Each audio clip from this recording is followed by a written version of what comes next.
ba na ang defensive driving ay hindi lang disiplina, mayroon ding science na nasa likod nito. Ayon sa mga pag-aaral sa road safety, human error at delayed decision making ang pangunahing sanhi ng karamihan sa aksidente sa kalsada. Hindi kadalasan ng sasakyan ang problema, kundi kung gaano kabilis at tama magdesisyon ang driver. Unang prinsipyo ng defensive driving ay reaction time. Ipinapakita ng research na may natural na delay ang tao bago makapagpreno o umiwas. Kaya mahalaga ang maagang pagbasa ng sitwasyon, brake light sa malayo, galaw ng sasakyan sa gilid, at pagbabago ng flow ng traffic. Ikalawa, ang anticipation. Sa defensive driving psychology, tinuturuan ang mga driver na mag-assume na may pwedeng magkamali.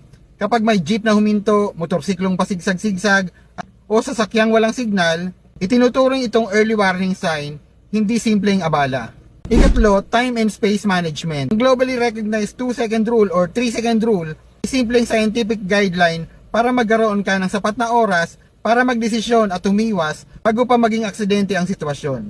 At panghuli, decision making under pressure. Ipinapakita ng studies na kapag galit, nagmamadali o distracted ang driver, bumababa ang kalidad ng desisyon. Kaya ang pagiging kalmado ay hindi lang attitude, isa itong safety skill. Sa huli, ang defensive driving ay hindi lang tungkol sa pagiging mabagal, kundi sa pagiging handa. Dahil sa kalsada, ang tamang desisyon sa tamang segundo, ang tunay na nagliligtas ng buhay. Yan lang mga tol, maraming salamat sa panonood ng video na ito. Sana nakatulong. See you in my next video.